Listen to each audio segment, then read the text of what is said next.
Imagine sitting across a polished mahogany desk from a man whose entire career is built on the ruins of happily ever after.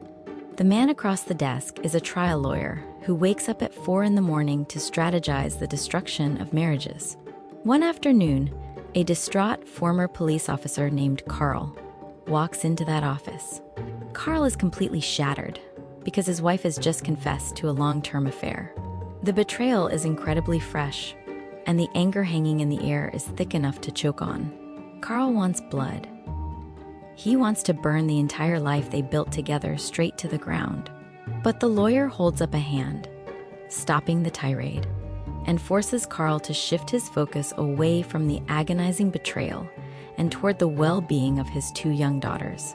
This pivot from a story of vengeance to a story of protective love completely changes the trajectory of the divorce process. This is the exact kind of raw, unfiltered reality you will find in this book by James J. Sexton. Sexton is a hard-hitting divorce attorney who has facilitated the demise of over 1,000 marriages. But surprisingly, he still believes deeply in the concept of love. He wrote this book not to help people navigate the legal system, but to reverse engineer the tragic failures he sees every single day so that you can manage to stay out of his office forever. Sexton describes a fascinating concept he calls the misery farmers. He argues that thousands of future divorces are being planted and nurtured right now in completely mundane, everyday moments. People are actively farming their own misery without even realizing the seeds they are sowing. He tells the story of modern couples who sit on the couch every single night, bathed in the blue glow of their smartphones, choosing to scroll through social media instead of looking at each other. They build vast, silent resentments over the uneven division of carpool duties, the way a partner breathes while sleeping, or the exact method someone uses to load the dishwasher. Sexton points out that social media creates an artificial, highly curated lie that makes people feel their own normal lives are somehow deficient. When spouses compare their messy Tuesday nights to the highlight reels of distant acquaintances, they begin to water the seeds of their own profound dissatisfaction. One specific and recurring example he uses involves a couple completely tearing their lives apart over a sudden fitness kick. The husband decides out of nowhere that he needs to spend 2 hours every evening at the gym working out with a new, highly energetic personal trainer.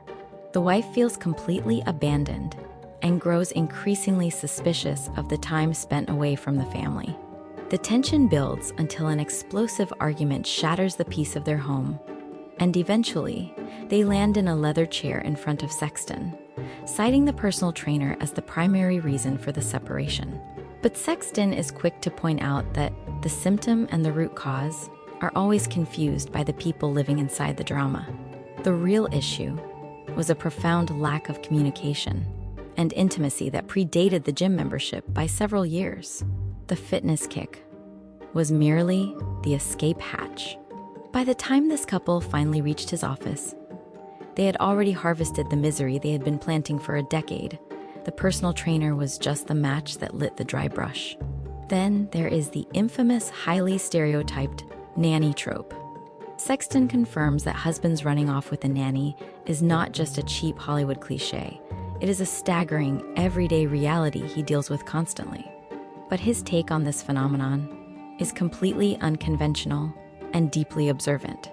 He notes that the intense fascination with the nanny often stems from the fact that she has a vibrant, independent life outside the home. She represents untethered freedom and youthful energy. Instead of telling terrified wives to hire unattractive babysitters to protect their marriages, Sexton flips the script entirely. He suggests that spouses should study and leverage that exact same fascination to completely improve their own daily lives. He advises partners to maintain their own fierce identities, to cultivate hobbies, passions, and friendships that exist completely independent of the marital unit. When you stop being a distinct individual and merge entirely into a flat domestic entity, you lose the unpredictable spark that made you attractive in the first place. You become part of the background scenery. Sexton urges people to remember that whoever first discovered water was definitely not a fish. When you are deeply submerged in a marriage, you stop seeing the environment clearly. You have to actively step back, walk out of the water, and take a cold inventory before you drown in the comfortable routine. Perhaps the most practical and terrifying piece of advice in the entire book revolves around a concept Sexton simply calls hitting send now. He describes a scenario we all know entirely too well. You are driving home from a terrible dinner party, and your spouse does something deeply irritating. Maybe they make a passive-aggressive comment about your spending habits, or they completely ignore a boundary you previously set regarding your overbearing in-laws. You feel a massive surge of frustration. Your hands grip the steering wheel tighter, but you swallow the anger. You tell yourself you just cannot have that massive fight right now because you are exhausted, or the kids are asleep in the back seat, or you have a massive presentation at work the following morning. So you draft a mental complaint, and you file it away in the dark corners of your mind. Sexton practically begs his readers to hit send on that complaint immediately. He has seen the catastrophic, irreparable damage caused by suppressed grievances. Those unspoken criticisms ferment over time into a highly toxic resentment that poisons everything it touches. He argues that a healthy marriage actually requires you to be a little bit confrontational. You must address the friction in the exact moment it occurs. If you hold back to keep the artificial peace today, you are absolutely guaranteeing a massive, destructive war tomorrow.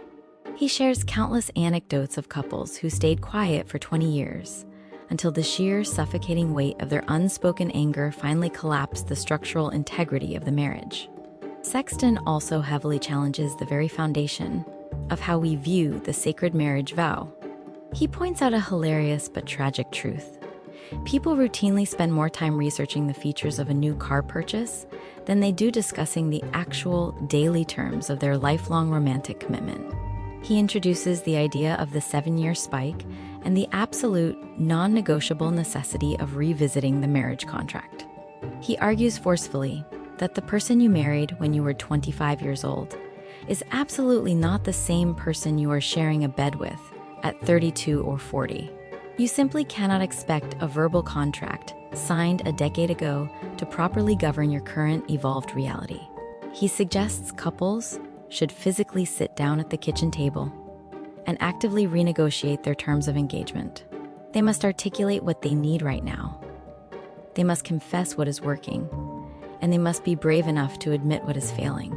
It is a highly pragmatic and almost clinical approach to romance, but it is entirely born from the smoking wreckage of thousands of failed unions.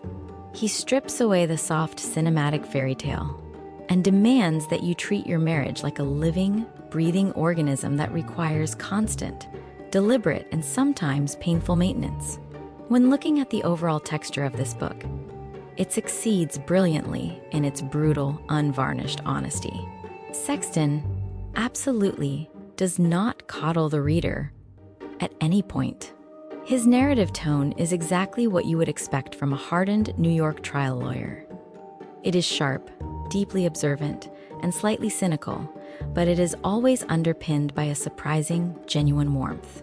The specific case studies, ranging from the ex-cop navigating the nightmare of infidelity to the affluent couples destroying their entire lives over perceived petty slights, ground the advice in a very tangible reality. You feel the heavy stakes of these stories because you see the human costs clearly laid out on the page. However, the book does stumble in a few minor areas.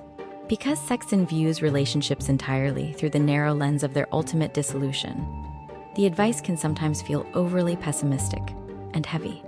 He leans heavily on the idea that all marriages are inherently flawed and constantly teetering on the verge of total collapse. While this underlying tension makes for incredibly gripping reading, it can be emotionally exhausting for someone just looking for simple encouragement. Furthermore, some of the concrete solutions he offers, like treating emotional negotiations as rigid legal contracts, might feel entirely too transactional for people who value a softer, more organic approach to romantic love. Ultimately, this is absolutely not a traditional self-help book filled with soft affirmations and comforting platitudes. This is a gritty survival manual, written by someone who is paid handsomely to clean up the casualties of failed romance. If you are currently preparing to get married, or if you are already married and feeling the slow, silent drift of domestic complacency, this is absolute required reading. It forces you to look in the mirror and confront the ugly truths about your own destructive behavior before those behaviors land you in a lawyer's waiting room. It teaches you that saving a relationship is rarely about grand, sweeping romantic gestures. It is about the grueling daily work of open communication and highly uncomfortable honesty. If you found this deep dive insightful and want more explorations into the books that explain the hidden complex mechanics of human behavior, make sure to hit that subscribe button and leave a like on the video. Leave a comment if you agree with the author that treating a marriage like an ongoing renegotiable contract is incredibly brilliant or completely unromantic. I will see you in the next video.